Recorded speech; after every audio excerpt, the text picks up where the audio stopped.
பாஜகவுக்கு ஒரு அவமரியாதை இல்ல அமித்ஷாவுக்கு ஒரு அவமரியாதை அப்படின்னா பாஜகவினரை விட மத்தவங்க தான்ப்பா ரொம்ப வருத்தப்படுறாங்க.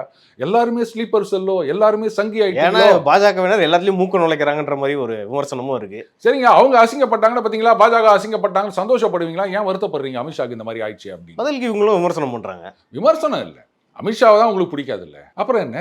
அவருக்கு ஒரு அசிங்கம் அப்படின்னு நீங்க நினைச்சீங்கன்னா சந்தோஷப்படுங்க. அதை விட்டுட்டு ஐயோ அமித்ஷாவை அவங்க ஒரு அவமரியாதை பக்கம் சந்தோஷப்பட்டு சந்தோஷப்பட்டு தானே சார் இருப்பாங்க. அவங்க கேள்வியா கேக்குறாங்க. நீங்க என்ன கேள்வி கேட்கறது? கட்சியில இருக்கவங்கள கேள்வி கேட்கணும்.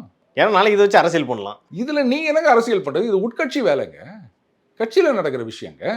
அவங்க கட்சியில என்ன வேணா நடந்துட்டு போட்டோம், உங்களுக்கு என்ன வந்தது? அவங்க கட்சியில யாரு அதுவும் தலைவரா குறிப்பா இருக்கணும்? திரு அண்ணாமலை அவர்கள் திமுக பத்தி பேசாத நாள் கிடையாது. அவர் தலைவரா இருந்தப்போ சரி, இப்படி இருக்கிறப்போ ம். இவங்களுக்கு ஒரு சான்ஸ் கிடைச்சிருக்குன்னு அவங்க அரசியல் பண்ணல. ஒரு தப்பும் இல்லை. இது அரசியலே கிடையாது. இதுல என்ன நீங்க பண்ண போறீங்க? பாஜக வந்து இந்த மாதிரி ஒரு ஊழல் செய்து விட்டது, இல்ல இந்த மாதிரி ஒரு தவறு செய்து விட்டது அப்படின்னு சொன்னா அது அரசியல். அவங்க கட்சியில இவங்கள மதிக்கல, இவங்க அவங்கள மதிக்கல அப்படின்னா இது பேர் அரசியலா?